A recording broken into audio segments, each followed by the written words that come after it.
Now, our speaker today is Dr. Tom Lewis.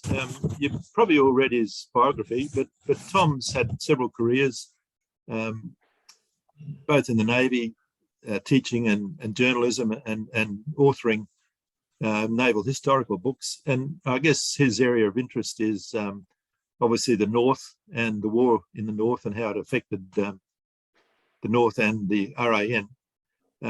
Tom's actually written 8 books, if I have counted correctly, Tom. But we're looking forward to an interesting presentation. So over to you. Thanks. Thanks. Good morning, everyone. This is a fairly quick look at what happened to USS Peary on the 19th of February. It's taken from an 11,000-word paper, which you're all welcome to email me. The address will be given at the end if you want a copy. If sometimes I'm sort of seeming a bit superficial, it's because of time. Obviously, reading an 11,000-word paper would be pretty lengthy and boring and wouldn't get the pictures. So I've concentrated on summarising the whole thing and trying to explain why this rather strange event took place. Peary's lost her 2 propellers. In fact, she looks like she lost more than that. Half of one of her turbine rooms by the look of it, and her tail propeller shafts, as you'll see. Let's plunge into it. So, of course, World War II had started. Off we went in Europe. Everybody's very busy, and the Royal Australian Navy is over there fighting. HMAS Sydney sinking an Italian cruiser and so on. And then eventually Japan starts operations in Pacific, and off we go here as well.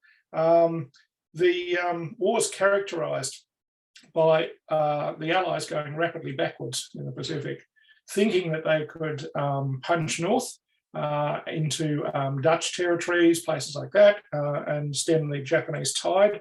And we found out very quickly that we couldn't do that. They were tremendous fighting units, brave people, and they swept all before them. So we were coming out backwards, and that includes Peary, who was based in the Pacific before that. So, great shot there of Sydney as back in a harbour. The war in the North started with a submarine attack in January 42. That's so largely unknown by most Australians. We sunk one of the submarines. It's outside the harbour. If my mouse is moving, can you see it? It's just there south of the Tiwi Islands, the Bathurst Island on the left-hand side. She's south of there. They were basically trying to mine and torpedo vessels and bottle up Darwin, because if you're Japanese in these sort of areas, you don't want this large capable port and runways and so on being operated on your right flank as you turn left to take New Guinea. So the idea being, you take New Guinea, you can cut the Allies off, you cut the Americans off from Australia. They have to fight from San Diego. They won't win. That's your grand strategy. So Darwin's a reasonably sort of annoying thing to have there, so they decided to flatten the place. Of course, if you can cut Darwin off from the south, because aircraft and road transport being what they were in those days, if you can cut it off from the south sea-wise, you can paralyse the whole place. No shipping oil, aircraft find it very difficult to get spares, all that sort of stuff. So the submarines had a go, and it was a disaster. We sunk one of them.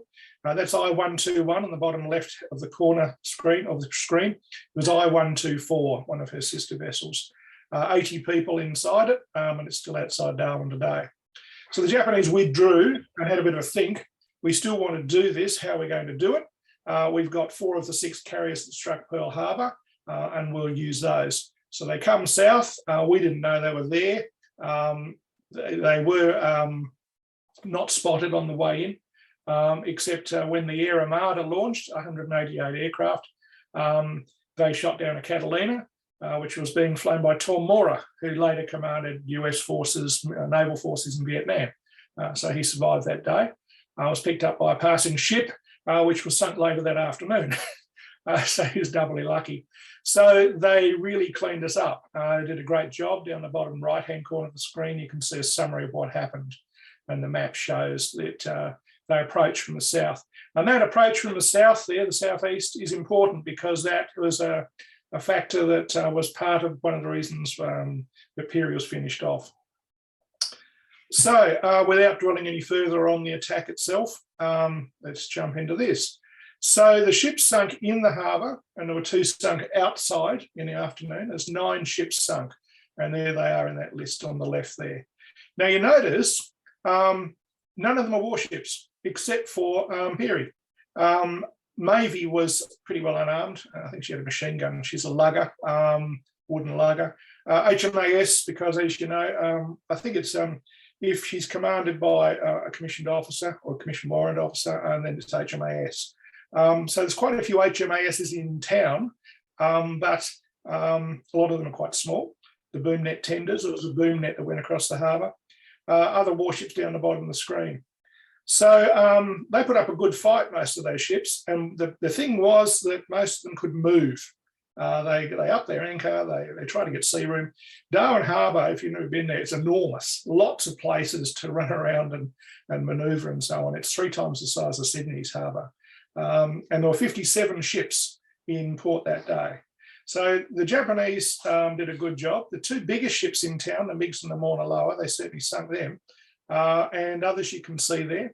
But it's sort of rather strange over the years, and I pondered this sort of many times before the propellers were found, how come Peary got sunk? And was it that she was less armed and so on? And part of that's the reason. The photo there, that's HMAS Deloraine, immobilised because she was cleaning her boilers, but she still survived. Desmond Menlove in command. He was the sinker, the bloke who sank the submarine the previous month. That's the floating dock. And there's actually a corvette in the floating dock, would you believe? Fred Purvis, if you ever met him, engineer officer of the Navy, died in the 1990s. He was underneath the corvette in the floating dock, running a machine gun. And that's Zealandia on the right there, and she's sinking. She was hit. The big A-bomb type mushroom cloud is actually from depth charges, the depth charges that were on the Neptuna, which was alongside the main wharf.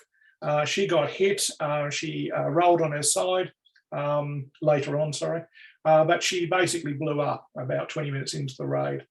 45 people, if I remember rightly, were killed on board. So that's where all that smoke comes from. That's probably about 10:20. The raid starts about 4 minutes to 10 at the boom net. But the main attack starts at the main wharves about 2 minutes to 10. So here's Peary. Now, the interesting thing here is that she doesn't have much in the way of an AA armament. The low angle guns aren't much use. That 3-inch gun, I think, was probably removed. Looking at her logbooks and things like that, it looks like that was taken off. Wasn't actually there at all. So really her AA armament is 8 machine guns, 50 caliber. And she's anchored up near the main wharves, further on from the main wharves. Mark Birmingham there in command, he didn't survive the day, went down fighting with his ship. So in 2020, this is the seabed site of what was found in the harbour. So if you have a bit of a look at it, you've got 2 propellers, top left there. Is my mouse showing up? Yes, not sure if you can see it. And there's another propeller. Yes, it is. Okay, there's another propeller here, and they're attached to tail shafts. And these propellers are huge. They're basically embedded in the sand, and they're upright. So there's one blade sticking out of the sand. The location of this is reasonably confidential, basically because the heritage people quite rightly don't want people going and souveniring it, moving the wreck around, things like that. There's still a bit of investigation going on here and there. So basically the location is confidential, but it's in Darwin Harbour, obviously. the diving, and you may wonder why this hasn't been found before. And the reason is because Darwin diving is awful. I was a dive master on the Barrier Reef, and I moved to Darwin, and I went for a bit of a recreational dive, and I thought, this is a bit much. You can't see anything. And in fact, you can only dive the neap tides, and you basically dive the turn of the tide. You wait for the turn of the tide. You start getting into the water 30 minutes before slack water, and off you go. If you don't do that, the visibility is, you can lucky if you can see your hand in front of your face. On a really good day, the best I've ever seen in Darwin is about 10 metres, but most of the time you're less than that. And it's an enormous harbour. There are things still, we're fairly sure there's a Sunderland flying boat in the harbour called Corinthian, and that hasn't been found. It may, of course, broken up. But to give you an idea, when I wrote Wrecks in Darwin Waters down the bottom right-hand side there were 2 shipwrecks from the Cyclone Tracy still lost, the Darwin Princess and the Booyah. The Booyah was a steel schooner, 3-masted, and you'd think you'd be able to find something like that. No. So these things happen. That's Darwin for you. So that's the wreck site, and there's a lot of wreckage there. The propellers, obviously, well, the first thing that happened was the propellers have been measured. The dimensions of the wreckage basically fit the blueprints of the ship. I've got the blueprints of the ship. The background to this is I was asked by Heritage in Northern Territory to get involved in this. I didn't actually know about the propellers being found. And the reason they asked is they said, we don't really know what we're looking at. Some of the things we're coming across, we can't understand. And you've served in the Navy and you've written a shipwreck book and all that sort of stuff. You're interested. And so I came in and worked with them. Quite interesting. So what actually happened to Peary? This is the fairly official account, if you like. Now, having said that, Lieutenant Catlett, halfway down the screen there, he wasn't on board when it happened. He was off on getting fixed up in a hospital, I think. And he wrote the report. It's full of inaccuracies. He has the Peary sinking at 1300 hours, which is ridiculous. She was gone by 10:30. So anyway, it was one of those, I think in wartime, it's got to be done. You're doing it because you're standing up. He was, in fact, the only officer left alive, if I'm right. Anyway, so he was told by the USN, you're doing it, and off he did. But he didn't really interview people he could have interviewed, and it was very superficial. But basically, the bits he got right were Peary was hit by, looks like at least 4, maybe 5 bombs from Val dive bombers. The Val dive bomber, like the Stuka, the German Stuka, comes down, releases 1 bomb, 2-man aircraft, and releases it. The bomb strikes, off it goes back to the carrier. So they had 71 of those. So there's lots of, it's a target-rich environment, and there's lots of aircraft doing the right stuff. They had 36 Zero fighters to keep us honest. They shot down 9 of the 10 defending Kitty Hawks. The Cape bombers came in first. They laid their bombs. Off they flew back to a second breakfast in the carriers. The Vals come in and lay their 1 bomb each, and the Zeros keep everybody honest, and then everybody departs. And that's one of the reasons why the raid's quite short. If you've only got 1 bomb to lay, then you do it and off you go. No second passes over the target, very bad idea. And get out of it, because there's 10,000 people on the ground very angry, firing everything they've got at you. And most of the troops, of course, have a rifle. And there's 16 AA sites ringing Darwin. And they put up a good fight. But having said that, we only brought down 4 of their aircraft. 101 Val near Darwin and 2 ditched on the way back to the carriers. So not great for us. These 2 survivors, they basically added to the story. Funny thing about the survivors, they both came back to Darwin, I think it was for the 50th anniversary in 92. And they both found themselves on a plaque of those people who died on the Esplanade. With a lot of other plaques. So, oh, Mel, I'm not dead, are you? Said Alice, and they found their names on the plaque. So they set to and they revised the number of people and the list of names and so on. In fact, they got that wrong too. But now it's basically confirmed. We're pretty sure now that there's 88 people who went down with the Peary, and we know who they were. So both these two blokes actually gave us part of the account of what happened on the day, and that's what they said there. You can see reading for yourself. So that was the sort of the story we had to go on. What happens next? Well, we started getting into things like the blueprints and so on to see if it actually these things match up, and they do. It looks like definitely these are the props from Peary, along with associated other bits and pieces. That's the AA gun I was talking about before. Looks like it's not there. And the torpedo tubes were all recovered in a later salvage operation. But it looks like this bit here is what's lying on the seabed, all parts of it. For example, we found the propeller guards and so on. And so the dimensions match. We're pretty certain that this is what it is. The gun is not there, and there is a gun on the Esplanade. Also over the years, Peary was salvaged after the war by a bloke called Carl Atkinson, and he may have taken things and sold them and so on. So what we've got is 3 locations, if you like. 1 where Peary starts off, 2 where the propellers are, and 3 where the wreck is now. So we're fairly sure of the 2nd and 3rd locations because we can go and dive on them. Okay, we're not sure of where Peary was when she started. According to the only records we've been able to find, she knew where she was anchoring. It was in location number 4 or whatever she called it. It's in the report that I wrote. But we can't find that matching anywhere else for the Harbour Master charts. It looks like it was USN information and it went down with the ship. So, but from eyewitness reports and Mel Jerk and Dallas Wick and things like that, we said, okay, this is where we are, where she started off, and that's detailed on a chart, which you'll see in a bit.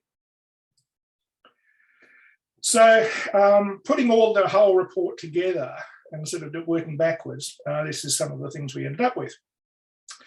Peary's wreck site is known.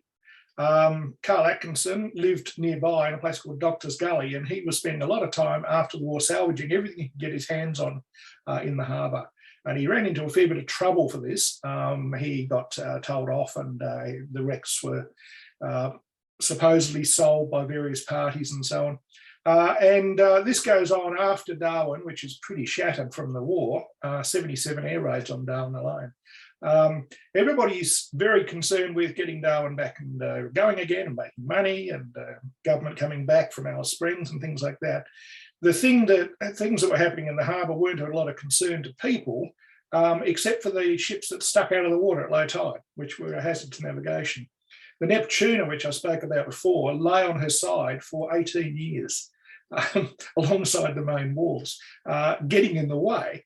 And of course, you've got the toxic hazards and dead bodies and things like this, all very unpleasant. So eventually the government, federal government, of course, and South Australian government to a fair degree, they're saying the wrecks have got to go. So they lease out 2 contracts, and both the contractors failed to turn up. In the end, they said it is too difficult, it's too far away, there's not enough money in it. And ironically, the tender eventually went to a Japanese company called Fujita Salvage in 1959. And of course, this is outrageous, say a lot of people. They put them there. Now they're making money out of them, etc. You can imagine it. So it was a bit of a row. But Fujita were very good, very honest and hard workers. In fact, became friends of Darwin. And if you go to a church in Smith Street, there is a propeller blade from the MiGs that was brought back there by them. And also some crosses made out of portholes, which are on the end of the pews. 77 of them, I think, rightly. So they established themselves as being honourable people and did a good thing. Carl Atkinson, who'd been there already, got into lots of arguments with people and rows, and he was making money out of raising scrap and salvage items and so on. And there's Carl on the right-hand side in his workshop at Doctor's Gully, and those 2 items ended up in the OWM. Carl died many years ago. I actually rang up his wife and asked her if she had ever seen propellers in his shipyard. She's still alive. She said no. Anyway, again, that's in the report. So other things that we managed to sort of start tracking down what happened were things like the sketch map down the bottom there from Phil Franklin, who dived at a lot of times and recovered items in the Peary. I did about 20 dives on the Peary over the years. It's not a great dive. But also, I think one of the pieces of gold in the whole puzzle was Bill Fitzgerald, who Russ Crane put me onto. Thanks a lot, Russ, ex-Chief of Navy. And he actually dived the Peary for this initial exploration before salvage started. So I did an interview with him, and it was quite interesting. Bill was brought in by the US Navy, even though he was an Australian diver. And he was brought in with a Navy dive team because when Peary was found, the US Navy were concerned with a couple of things. One, confidential materials, code books, cipher machines, things like that, but also the bodies of their people. They'd actually sent their war graves people out to Darwin to look for the Peary after the war, and they couldn't find her. She was lost. She was drifting. Nobody knew where she sunk, even though there were quite a few eyewitnesses. And then finally, she was found in 1956 by HMAS Quadrant, which was going over the top of her with her depth sounder on. And of course, it paints up this huge wreck and sort of, right, stop, put a buoy down, anchor and a buoy, come back with some divers later, and the divers went down. There's a ship down here on her side. Then things started to kick off a bit. So Peary being found just added to the need of let's get stuck into the ships in the harbour and do something. Bill was brought in because USN asked RAN if they could do the dive work. They didn't have a dive team handy, and we said yes, and so off we went. Bill didn't, however, manage to establish, he wasn't looking for them, whether the propellers were still there. Reason being, almost all of their dives were carried out by touch. It's zero visibility. And they were after the cipher machines, the torpedo pistols, and any human remains. And they found all of these things and they brought them to the surface. Not a lot of human remains. And of course, they were taken back to Hawaii, where they were interred. So then Fujita came in. Fujita anchored over the top of a lot of the wrecks. And what they're doing is they're going down with a helmet diver, scuba being in its infancy. The helmet diver goes down with a cutting torch and he cuts off large pieces of the steel. And the next diver then comes down and he keeps going. And eventually they've got the crane there. They're lifting pieces of the steel away. And that's why you can see Peary has sort of been cut up like she has been there. That's happened to a lot of the harbour wrecks. But from the Plimsoll line on down, most of those big harbour wrecks are still there. You can actually go and run your fingers through small arms ammunition on the Mauna Loa, for example. There's a Bren gun carrier, if I remember rightly, on the MiGs, trucks buried in sand up to their windscreens and things like that. All very interesting. Peary is not really recognisable as a ship, although the MiGs and the Mauna Loa are, they're much bigger. She's been pretty thoroughly cut up. But going and having a good look underneath to see if the props are there is very expensive and probably fairly fruitless. There were no other ships in the harbour that seemed to fit these two props. So we're fairly confident that that's what's happened to Peary's propellers. So the question is, how did it happen? We started getting into these eyewitness accounts. There's Jared's photo, who's with us today. Thanks, Jared. Interviewing all sorts of people who were there. Herb Kriloff wrote a book about his experiences, and I knew him personally. So you're starting to examine what went on from eyewitness accounts, what happened to Peary. There are about 20 listed in my paper. So there's people saying, yes, she was hit by a dive bomber. She was hit by 3, where they struck, all that sort of stuff. And there is, I think it's another of Jared's photographs, maybe, I'm not sure. But that's one of the Val dive bombs that didn't go off, which was recovered after the war. It's been repainted on one side, and the reverse of it is still looking like it was when it was recovered. Looks like she was hit by 4 or 5 of these things. There's a Val there with its undercarriage down, doesn't retract along with the 0. They're the aircraft that did the business. So how could they do it so well? It looks like what happened, that Peary's anchor didn't come up, as you saw before from Dallas Whittick's and Mel Duke's account. It looks like her anchor was what they call short-stayed. So it's lowered and it's dragging on the bottom. They couldn't release the anchor by slipping it, which you generally don't do in warships because your anchor is your only brake. And if you do slip it, you want to put a buoy on it. But in an emergency, you probably would try and slip it. You can do that with a sledgehammer, but it looks like they couldn't.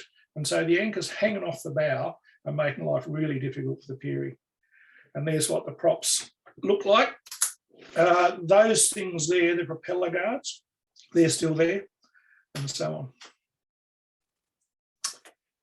So here's what's happening on the day. This is a tidal chart of what the tide was looking like. So Peary's anchored up around, we think, around here.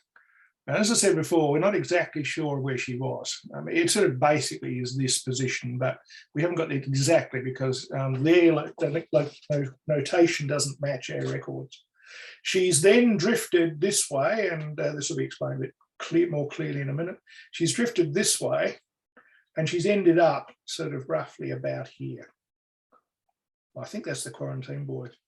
And how this happens, if you understand it, I'll jump to that. She's here, and her head is pointing that way, okay, because the tide's on the way out. North is up there, basically. The Japanese are coming from this direction. So Peary's hanging off her anchor, trying to get her anchor up. Her armament is negated to a fair extent because only the forward guns can fire. Of course, you're not the Japanese coming on you with the element of surprise. And they're also approaching out of the sun. So nobody's expecting the Japanese to come from that position, that angle. Nobody's expecting them anyway in this sort of force. The Kates come over, they lay their bombs, and they go. And then the Vals are left to the target-rich environment, 57 ships in the harbour, and they set about them.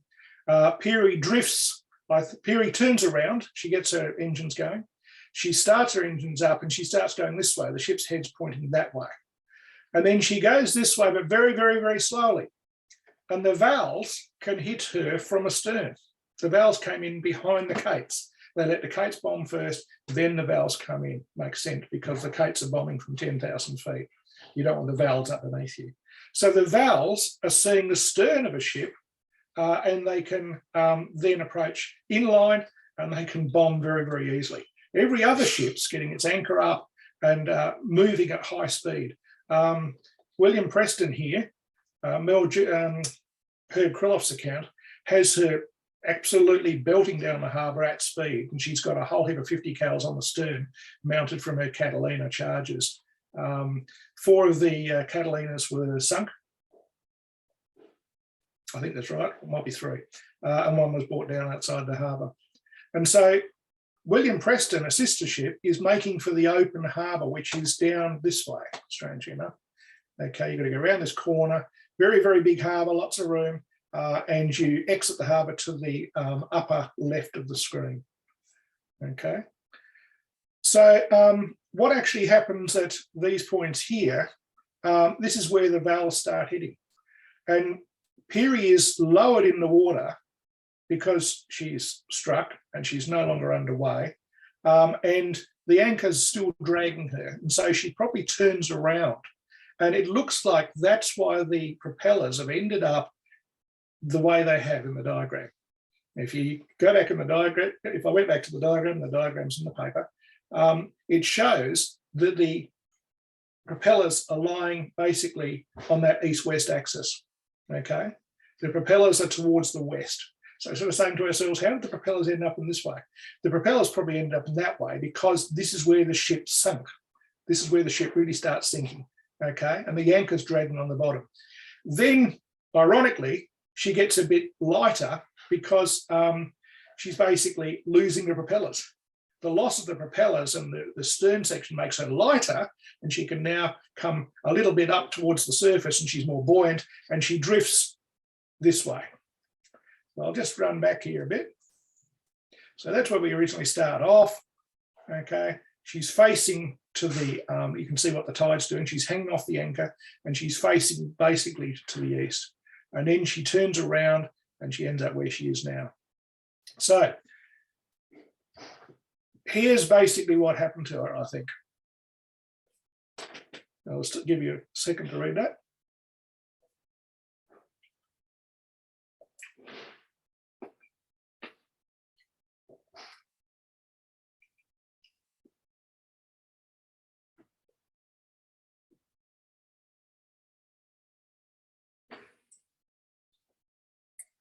this is the analysis. Now, to do the analysis, I may be a retired naval officer, but I wasn't. Nobody with any sense would put me in charge of the ship. I was an intelligence officer. Pause for rude remarks, etc. But knowing my limitations, and I was a diver for a long time, you know, I've driven boats and all that sort of stuff. But knowing my own limitations, I consulted quite widely with other Navy people on this. Chris Kerr, who's a ship's pilot, it was a great help. Acknowledgements to him. If there's mistakes, of course, they're my fault.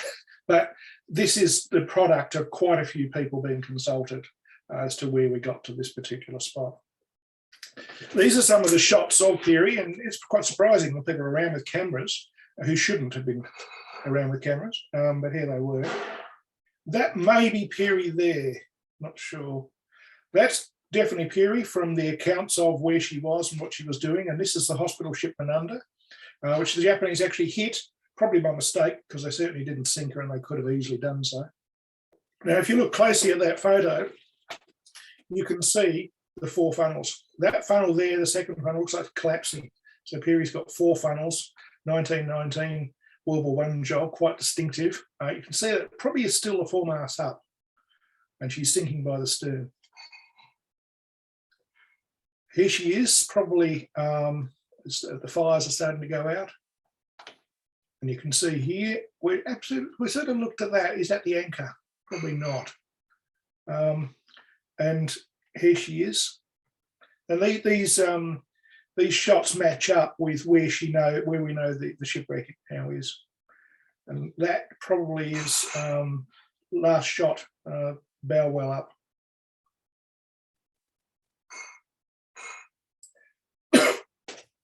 So back to here. All of these ships in the harbour have been taken out of this, otherwise it'd be too crowded. There's 57 present. But this is what we think happens. So she's anchored here. She gets the anchor short stayed. She can hardly manoeuvre. She's under attack by the Vals, and the Vals, ironically, are coming in from the direction she's going. They're coming in from behind her. So very, very vulnerable. It's the best way to attack a ship with a dive bomber, with strafing, attack it from astern. And that's how most of the ships were attacked. And she gets to this point here. This is where she's finally hit again and again by the Vals, and her head swings around, and basically this is where probably the anchor falls off, the stern falls off, she's lighter, she's no longer under power, but she's swinging around, and this is where she's ended up here. Okay, so as I said, this is the analysis of an intelligence analyst, so thanks to those who helped. I'll just read the conclusion of the paper. So what has the discovery of the propellers told us? They've given us the reason why this warship of several fighting vessels in Darwin Harbour on the 19th February 1942 was the only one to be sunk. The other 8 ships that were lost were all freighters or almost unarmed small vessels. The other warships in the harbour survived due to a combination of more effective armament being used and being able to manoeuvre. It's in the paper, I don't think I mentioned it, but Warrego and Swan, the 2 sloops, were armed with 20mm Olarkin cannon, anti-aircraft cannon. So their AA armament is formidable, much better than Peary's. Peary, however, was immobile at the outset and therefore presented an easy target. She was then dealt her death blow. The stern was so smashed it fell off, and the remainder of the ship drifted down the harbour, sinking steadily. She covered a few kilometres in this way and settled by the end of the raid, probably around 10:30. Peary's sinking was therefore due to a number of factors. The first was her inability to raise or release her anchor. The second factor was the product of the first. She was unable to manoeuvre. Was Peary then probably the very first ship hit within too short a time from first sighting meeting the aircraft to do anything about getting underway? Third, her lesser armament of her low-angle 4-inch guns and machine guns, rather than much more effective high-angle guns and Olarkin cannons, gave her reduced firepower. All of this made her an easy target for the Val dive bombers, and these pilots knew their work well.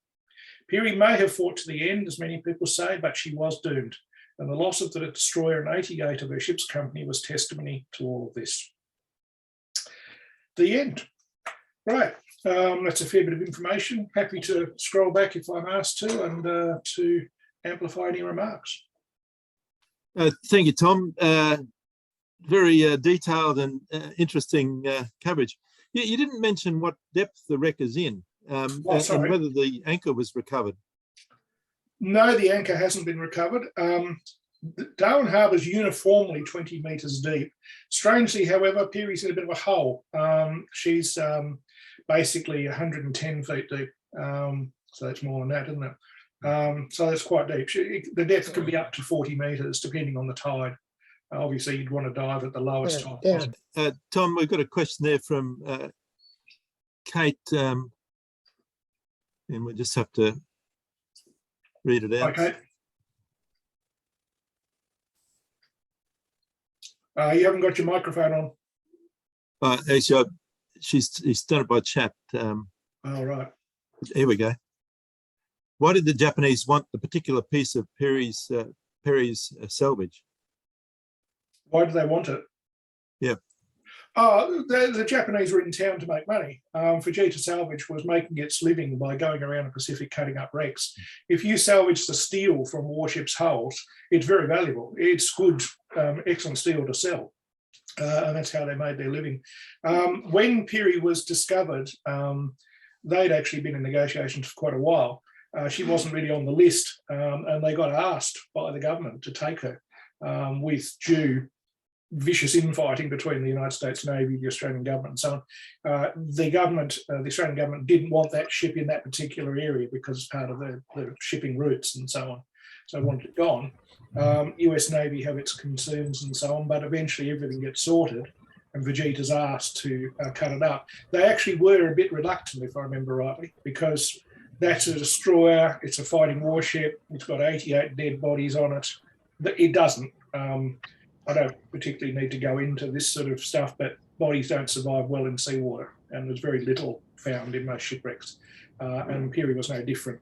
There were a few lengths of thigh bones, things like that found, but in the main, everything had gone. They also, and there was quite an uproar about it, they were asked if they were interested in the two 9.2-inch guns at East Point, which were part of the anti-ship defences put there before the war. Ironically, they were never used because, although Darwin was heavily attacked, all the attacking was by aircraft who simply were flying over the top and around things like 9.2 anti-ship guns. So those two guns were taken as well by the salvage teams. The old joke in Darwin was, of course, they made them into Toyotas and then sold them back to us. Yeah. Okay, have you got another question? I've just got a bit of a query about it being the stern, because it was my understanding that Peary had some sort of special attention. Sorry, how do you mean? I don't know. I was rummaging around in CIA archives and found a reference to Peary and something to do with whether they were trialling a reinforced stern or some sort of change in the type of makeup of the formula of the metal that was used. I'm not sure. That I'm not an engineer and I don't know. Okay, are you talking about the right Peary? There was another Peary after her. No, it was this one in Darwin Harbour, because what piqued the interest is you and I are both from Darwin, but that's what piqued the interest, that it was USS Peary. Unless the records are being convoluted and confused, which I suspect might be the case. Which is why I wondered about the Japanese focus of interest on that particular part of the vessel, even all those years later. No special armament on them. They're pretty well an obsolete destroyer, by the way. Yeah, but they used to trial a lot of their stuff on them, didn't they? Yeah, I haven't come across anything different. Okay. Right. If I find it, I'll flick it across to you, Tom. Yeah. Okay. Any more questions for Tom from the participants? Just going back to the anchor, Tom, are there any theories about why she couldn't get it completely up? Lack of steam or damaged capstan or something like that? Not that I've come across, but to be honest, most of Peary Ship's Company went down with her. And you get, I mean, anybody who's been on an anchor party, and I've thankfully been occasionally the viewing an anchor party on a warship, so I'm really happy I'm not part of the anchor watch and I'm doing all that stuff with their complicated bottle stop screws or whatever they call them. It's pretty difficult work and it's easy to mess it up. And if you're doing it under attack, probably even easier. You generally slip the anchor, and Preston, the warship, which was also a Clemson-class destroyer, she was further up the harbour. She had been made into a warship tender, so it only had 2 funnels, but very heavily armed with 50 caliber machine guns, taken off her Catalina charges. She managed to slip the anchor, and I think she might have even buoyed it. It's in Herb Croft's book, but they were obviously got it right, and off they went at really high speed. They were really moving, apparently, to get out to sea. And even then, they nearly had their own stern cut off by the attacks. They got hit by, I think it was one Val dive bomb, near miss, but the stern almost came off the William Preston. They had to stop outside the harbour once they were pretty sure they weren't under attack anymore, or there weren't any more Japanese nearby, and they welded some struts from one part of the ship to the stern to stop the stern falling off. So I don't know, maybe Clemson-class destroyer sterns are not too well constructed. But they made it to Perth and Adelaide and to try and get fixed, and they couldn't. And eventually they ended up in Sydney, where they got the ship fixed. Can I ask a question? Yep, certainly, thanks. What did the Japanese say they'd sunk? 2, when you see her from a side view, she reminds me of some of those light Japanese cruisers that had a lot of torpedoes. So the point I'm getting at is, did the Japanese think they'd sunk a cruiser? From memory, no. I've got the record somewhere. But yeah, they put the reports in, and the carriers, the carrier deck logs show what aircraft were recovered and all that sort of stuff. And they said it was quite a good attack.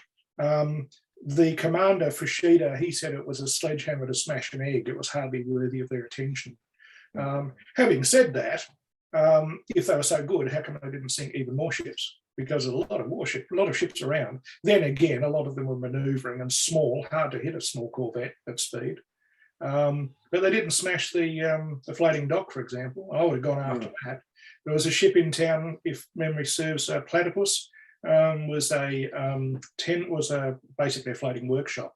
They could have sunk her. So they didn't do such a great job. They came back again 2 hours later, a different force, 54 heavy 54 bombers from a land base in the Celebes. And they smashed the RAF runways, and there was no opposition flying by that time. They'd shot down 9 of the 10 Keyhawks.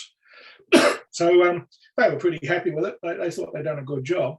But to be honest, and I go into it in a book I wrote called The Empire Strikes South, they didn't do such a great job, because they had to keep coming back to try and keep Darwin subdued. And we turned things around and basically started pushing them away, their bomber attacks, and then we started doing to them what they've been doing to us. We were flying bombers out of the Northern Territory en masse, thousands of missions north. So they didn't really obliterate Darwin as they should have. That's the Japanese for you. I think on a few occasions they didn't do what they were supposed to do, the same as the Yanks will know their naval aircraft were doing things, because it seems pilots have a great let's just put it this way, what they see and what they say are 2 different things at times. Oh, yeah. And again, in a couple of the books I've written about their air missions and our air missions, the over-claiming of what's going on is phenomenal. It happens on both sides. They're always claiming they've shot down 3 Kitty Hawks, and when we look at our records, none have shot down. We're claiming we've shot down 2 zeros, and they make it back. With holes in them sometimes. We actually hit, according to their carrier deck logs, we hit 30 of their aircraft. So we sort of put up a fair amount of fire, did a reasonable job, but we only brought down 4, as I said before. 1 Val, 1 Zero. The Zero crashed on Melville Island and is being recovered in the Aviation Museum in Darwin, the wreck. The Val was souvenired to bits very quickly in the weeks afterwards, and 1 more Val and a Zero ditched on the way back to the carriers, and the crews were recovered. So it was 4 aircraft to us, plus 2 dead aircrew. Sorry, can I ask another question? Go for it. I'm really interested in when you're talking about the position of Peary as the bombing started, in that there's no correlation between our RAN-1 and the USN-1. And given her position and the way she was facing, it's just really strange given the tidal currents that are in Darwin at that time and the issues you've succinctly outlined, with all sorts of issues, actually, not only the anchor. But do you think she was there because of something to do with the old Ophi or something like that? No, no. If you look at the records, Peary had to come back in at 2 o'clock in the morning. She'd been involved in an action outside the harbour where she was doing an anti-submarine action. And of course, if you remember the beginning of the talk, there were 4 Japanese submarines around. Yeah. So everybody very, very twitchy about submarines. We'd sunk one the previous month, and the Americans were involved in that. They knew that one Japanese submarine had been attacked. In fact, it was their 3-ship convoy on the way into Darwin, which had been attacked on the morning of the 20th of January 1942. So everybody's very, very twitchy. And you depth charge anything that you think might be a submarine. Little known thing about the Falklands, the Brits killed quite a few whales on their way south because they depth charged anything that gave a return, because the RGs had submarines. So better to be safe than sorry. So Peary arrived back in, and if memory serves, I'd have to check, I've got her record somewhere, she was probably in need of a refuel. I don't think she got refuel straight away, which, if that's true, it's probably a bit surprising. But then again, they'd all been sort of working hard until 3 in the morning or something by the time she anchors. And so the next morning, they're probably thinking we need to refuel, and off we go. But from what Dallas and Mel said, she was definitely at anchor. They weren't expecting an attack. Birmingham got to the bridge very quickly. The orders were given, get that anchor up, and then she's under attack. Belgium got blown off the ship, if I remember rightly, by one of the attacks, and he had to swim for it. Thank you. They both did. Yeah. Okay, Tom, thank you very much. The last chance, any questions from the floor? All right, good to talk. Thank you very much. And very comprehensive. I'll just scroll to that. If you're after the paper, please feel free. I'll send you a PDF. Right. No, thanks very much, Tom.